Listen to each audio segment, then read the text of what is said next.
Imam of the Buya Central Mosque. This khutbah that was delivered today at the Buya Islamic Complex.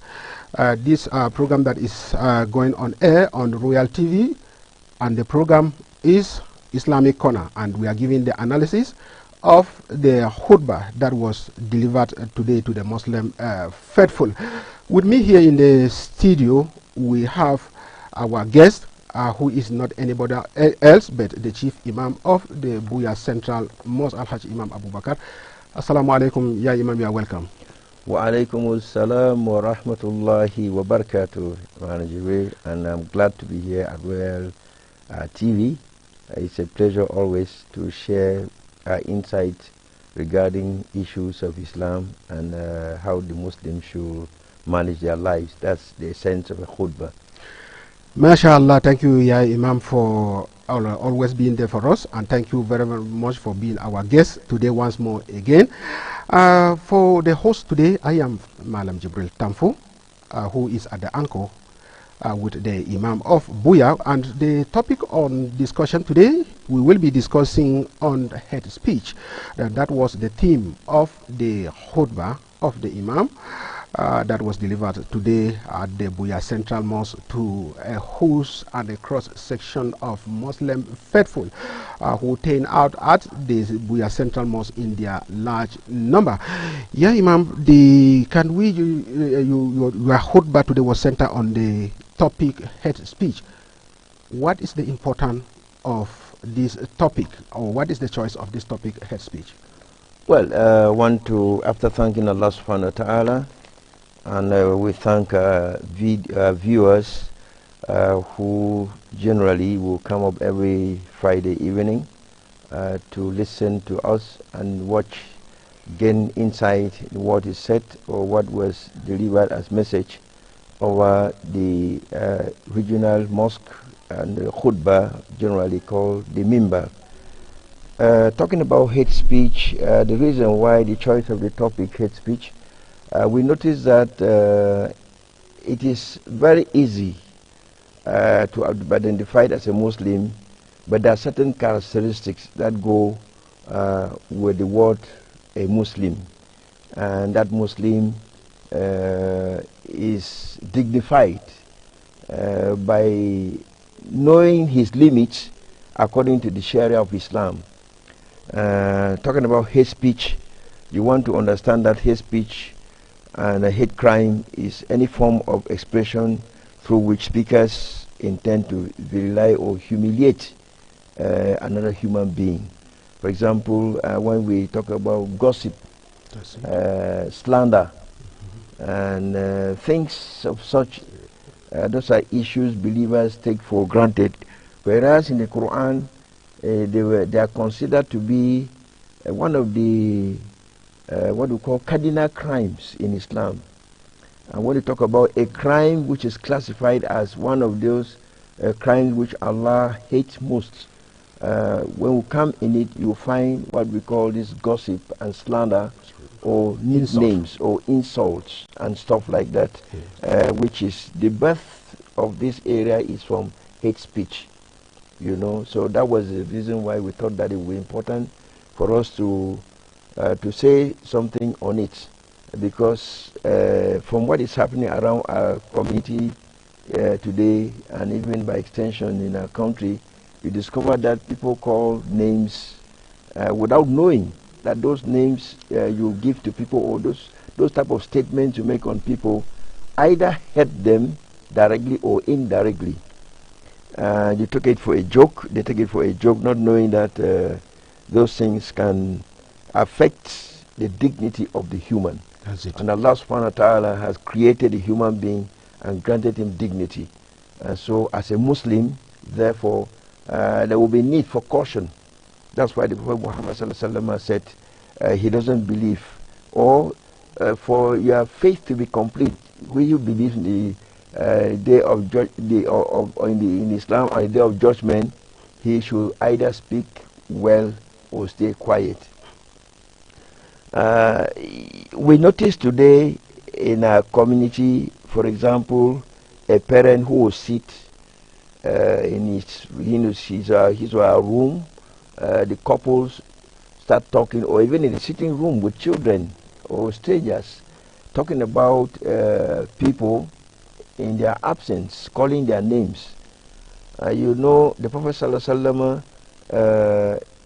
was in the habit of always checking what what his companions said. That's it. Were they in conformity to the principles of Islam? As Allah mentions in Surah Al-Hujurat, He say, avoid suspicion. For some suspicion can be cause for a lot of destruction. This suspicion here will mean that then he goes ahead, as Allah mentioned in the Quran, he goes ahead to say that will you like to eat the flesh of your dead brother? Not even the brother, the dead brother. That's it. You know, somebody has died, then you take the flesh you want to eat. Will you like? Of course, generally you will abhor it. That's it. So this is where we thought that it would be important for us to know. Each time you sit, instead of concerning yourself with what can build your life, your iman, your faith, you want to concern yourself with things which destroy your faith. Yet you call yourself a Muslim. Yes, Imam, that was very, very important. We know all religion preaches about peace. They preach about our moral decadent. Is hate speech a sinful act? Of course, hate speech is not only, is among the crimes which are considered in Islam as kaba'ir, the major sins. Major sins. Yes, Okay. it's a major sin in Islam. That's it. This issue of gossip, slander, and calling people's names, you know, this is where you come to talk about issues of class. That's it. You talk about issues of color, Color, you racism. talk about issue of racism, issue of sexual identification, gender, ethnicity, and disability. That's it. All of this come, is a mother, the source of it comes from hate speech. You know, because people do not understand exactly how much destructive these things are, they take it for granted. That's it. You meet somebody and you tell him, even though you know every Muslim is a Malam, Yes. is a Y Right. or Gadamayo. Those connotations. Yes, those connotations. You know, those connotations. If you were in a positive note, there is no problem. There's nothing wrong in identifying somebody or calling somebody who comes from a particular area. That is why Allah mentioned in the Quran, Ya ayyuhal ladhina amanu inna khalaqnakum min dhakari wa untha wa ja'alnakum bishu'uba ta'arafu inna akramakum indallahi atqakum.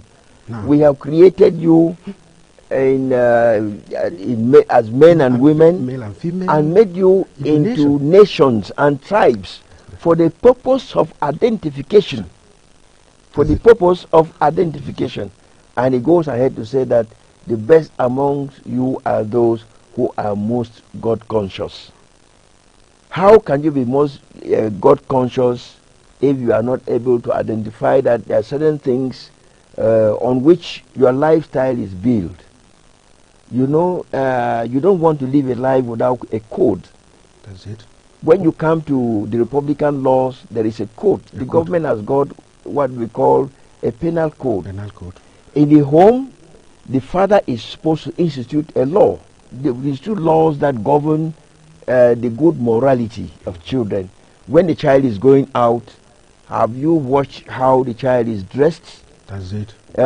Those are moral codes which start from the home. When the child speaks even to their peers, listen exactly what the child is saying. Is that child insultive? And if you take it for and say, no, it's a little child, that's how you groom the child, and you grow up to be that kind of person who will not know the difference between haram and halal. A hateful speech or a speech that can instead bring people together. Is it a speech that will tear people apart? For example, take in the case where somebody who is in the habit of telling lies. That's it. You know, it comes from that issue of hate speech.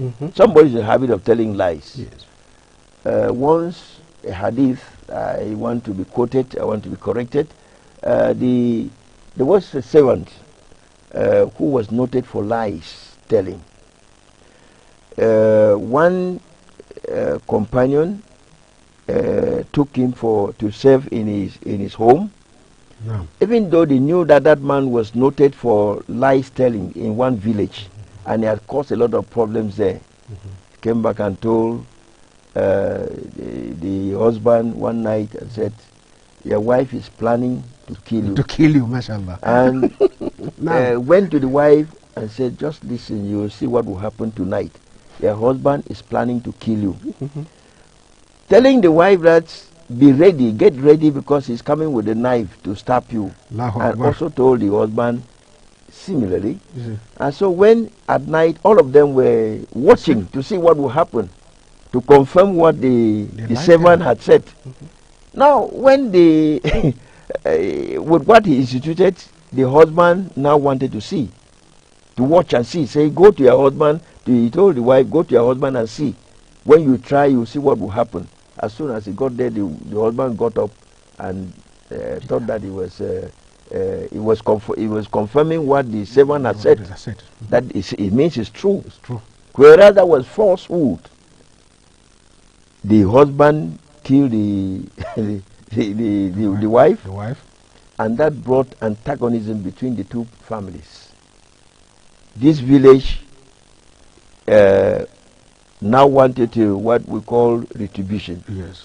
or to retaliate, To revenge. revenge Yes. the death of their daughter. Their daughter. And so the two villages caught fire, and that's how it came as a result of when they found out. Now the history, the biography was that that man that he took to his house was a man who was given for lies telling, and that his job is to dissociate people and disunite people. And one of the crimes, major crimes also in Islam, which is punishable, is that anything that disunites people is punishable by the Islamic law.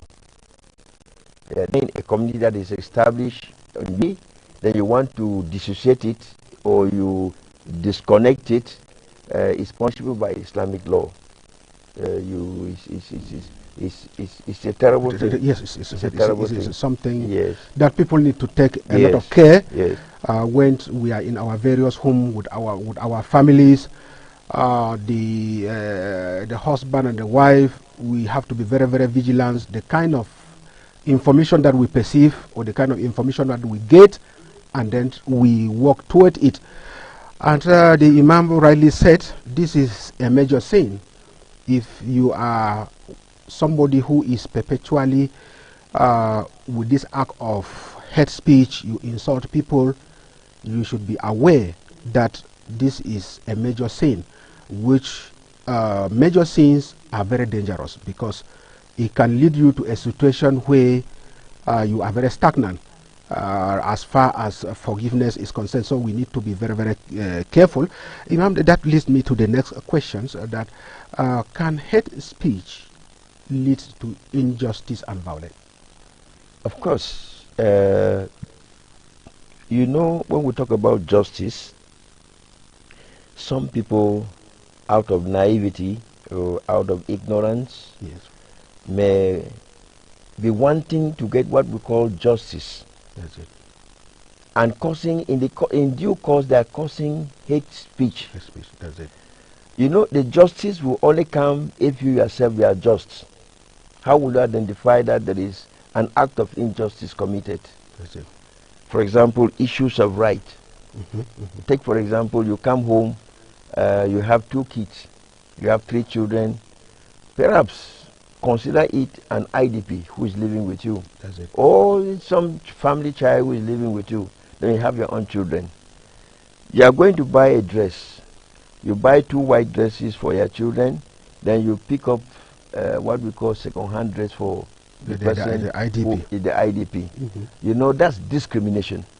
And that is And injustice. that's an issue of injustice. But people will neglect it and say, no, well, it's just a minor issue. No, that's the basis of injustice. And you are committing a Somebody who rightly deserves something, crime. and you deprive him of it, Mhm. that's what we call injustice. you see, or unequal distribution of wealth, that leads to injustice. And so it will generally generate hate. And once that hate is generated in people and is accumulated for a long time, they will want to express it. And once you want to express it, it becomes violent. Because also, in the course of trying to look for your rights, it is important for you to understand that your rights have also got limits. That's it. You have limits, and you cannot be looking for a right by creating injustice, or you want to look for justice by creating through violence.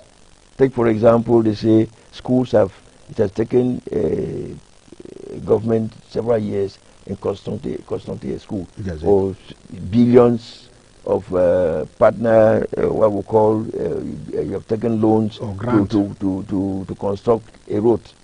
Then out of violence, you come out. Those roads, when we talk about government, they're the same people who come out to use the roads. That road is your road. The hospital buildings are your facilities. You cannot destroy what you own. Because the same money you use to rebuild that activity would have been money that we have used in advancing what you are demanding from the state, or even from your family. Yes. Coming back to the issue of the family, within the family in the house. Yes. A child who wants to demand his or her right will come out to say, no, you cannot give this A and you give B to me. No, it has to be equitable. How is the child asking? The manner the child has asked is also very important. And so it will teach the parents who have carried out this injustice to know that, oh, I did something wrong. You cannot cook food. Well, let us go back to the issue of polygamous people who are married with to more than one wife. Yes. You cannot buy a loin for A and you don't buy for B. And Rasul said on the day of judgment, you see some people will come limpy, broken, that is one part is disabled. That's a result of the ill treatment or the injustices the person committed amongst his spouses. So those are little things which, as a Muslim, that you have to identify yourself and be able to take care. And you cannot just take care, get up one morning and you know. We usually advise as scholars to get closer to the community members. The imams are the first teachers. As first teachers, today we are all involved in moving up and down, looking for what to eat, and so we have less time is paid to the community members. So you have this wayward kind of character that youths are putting up. But if you take time, for example, you have a schedule that between this hour I have educational talk. Let me advise the community members about the issue of justice. When you talk about justice, what does it take? That's it.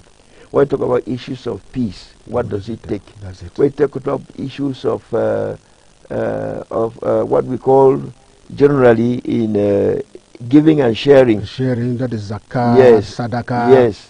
What does it take? Offerings, you know, and how you even give them. You know, those are the things, those are the responsibilities of the imams.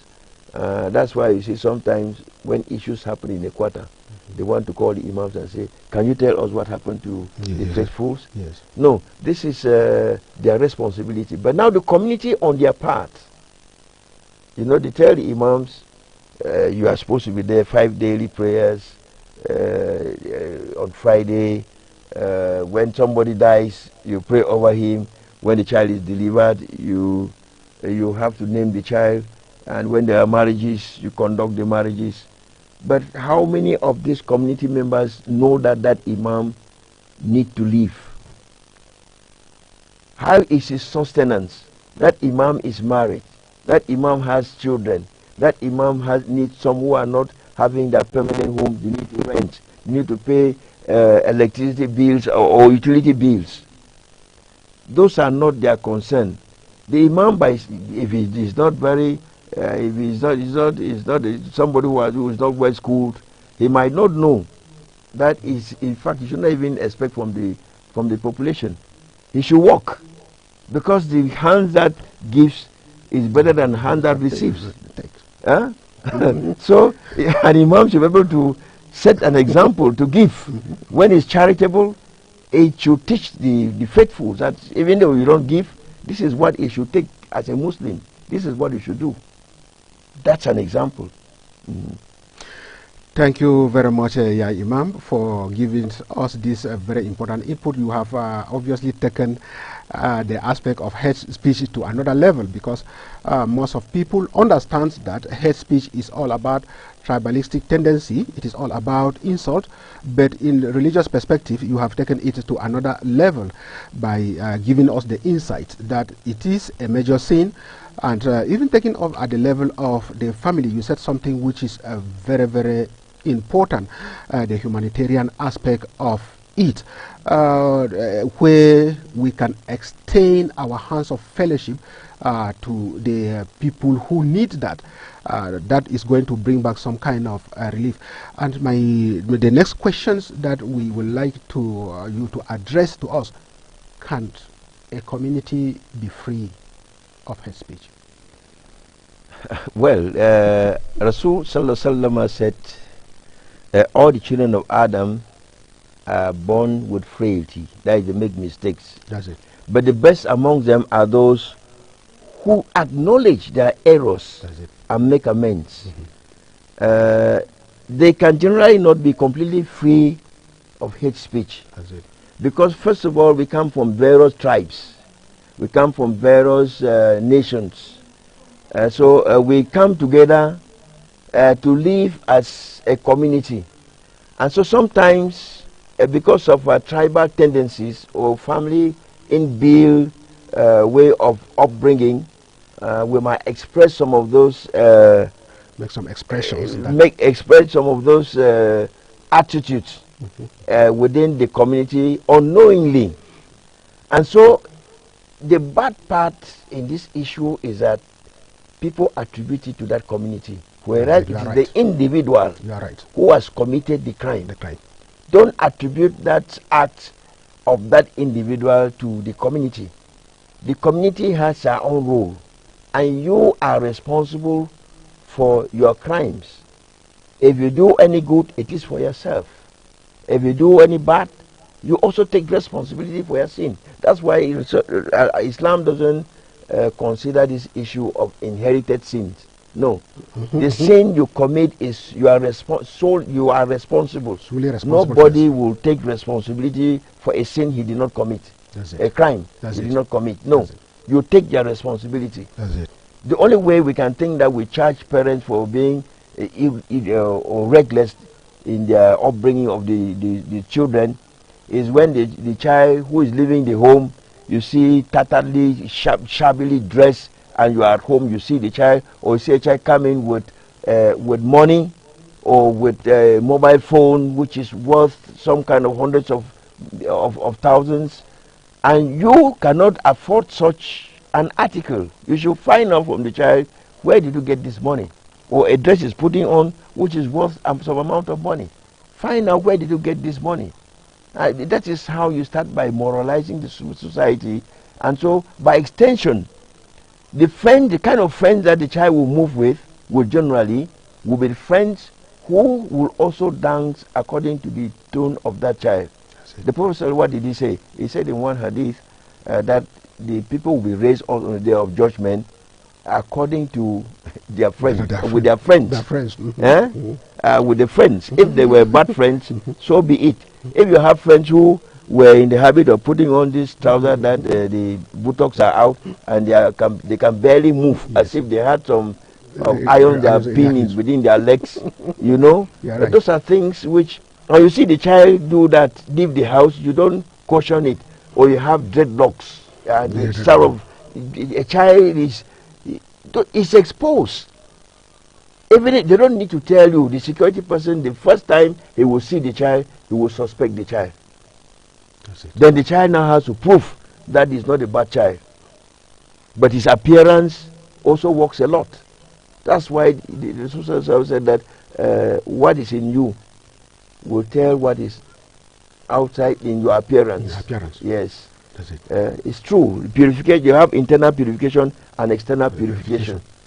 You cannot contain yourself and say, no, I'm a righteous person, no matter if I dress shabbily. No. Allah wants to see you, His riches in you. And so those are the things we think that is very important. We should be very careful when we live within the community. It is not a crime for you as a parent to caution a child that you find, your neighbor's child, who is going wayward or who comes to your home and is staying with children at some kind of odd hours. Find out the parents, it's wrong for a child to be living with your own child inside the room for after 8 o'clock. You need to send the child home. The child needs to go back to the parents. When they come back from school, you see them loiter around. You have to caution them. That's responsibility. That's the ummah, the responsibility of the community. You don't need policemen to come and tell you that, no, tell that child to be morally upright.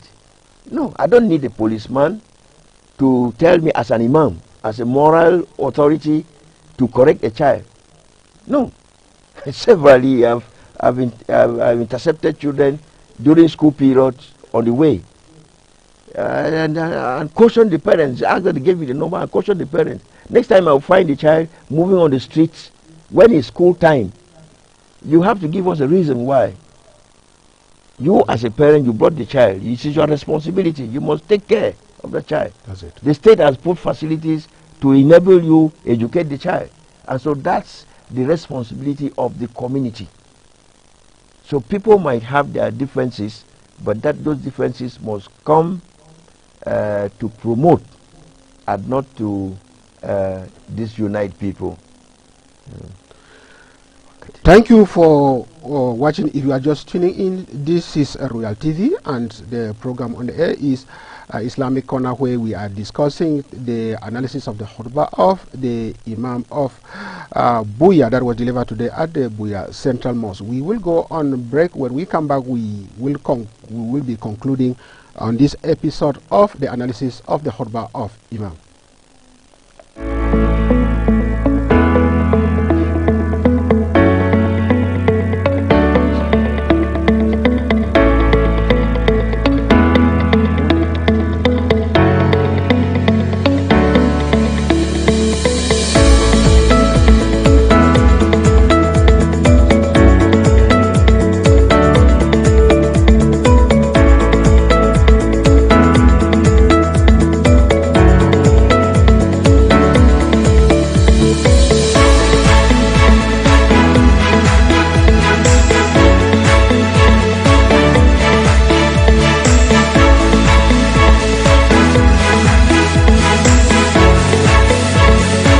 Welcome back. If you are just tuning in, this is Royal TV, and the program on the air is Islamic Coner, where we are discussing the analysis of the khutbah of the Imam that was delivered today at the Buya Central Mosque on the topic hate speech. And now we will be diving to our last questions with the Imam of Buya.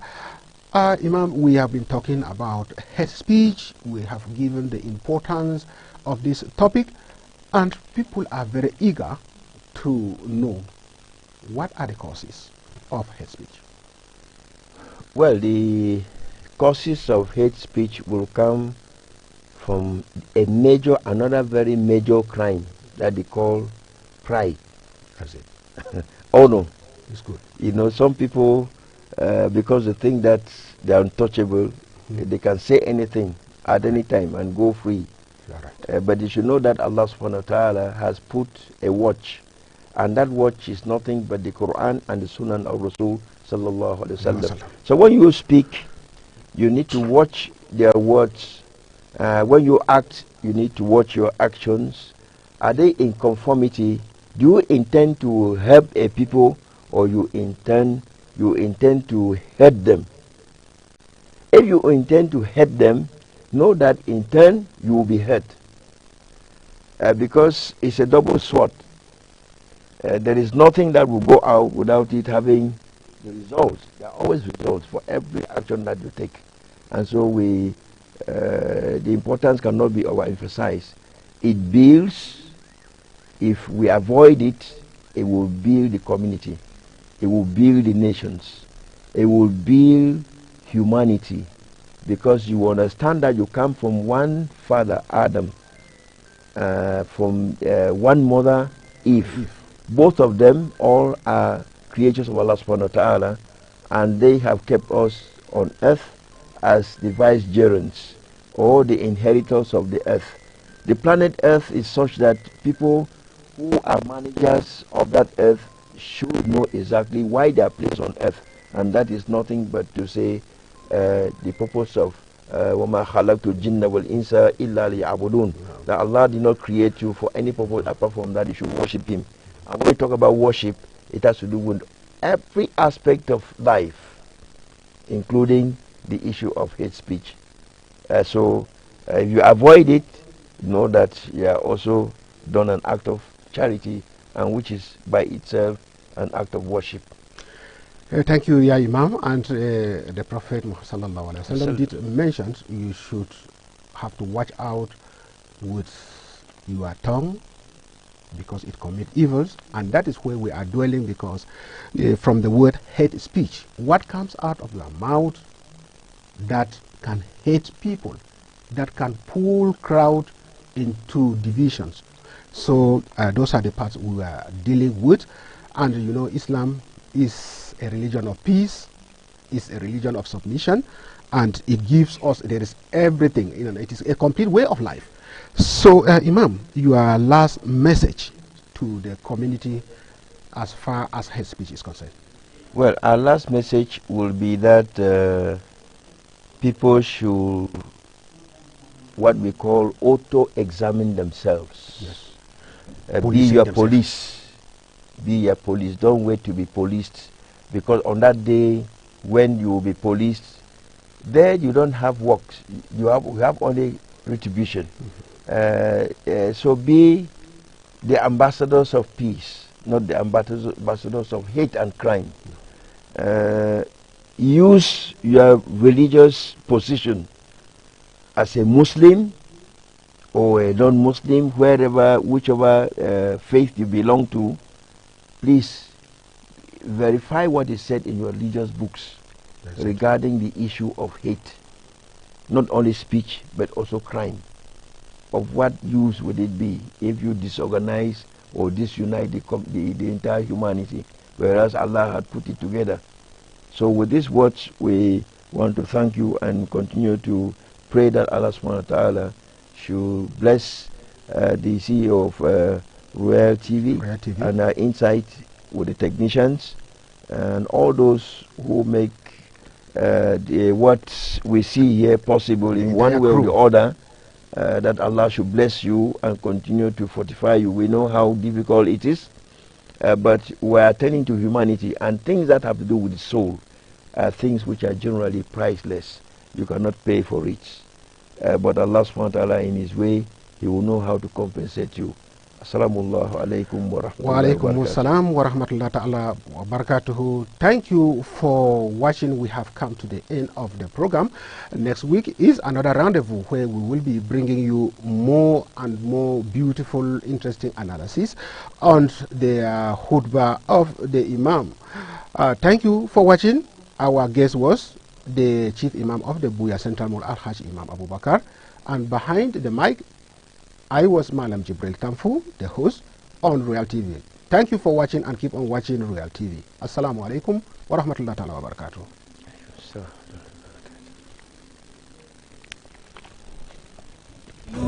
أنت للعين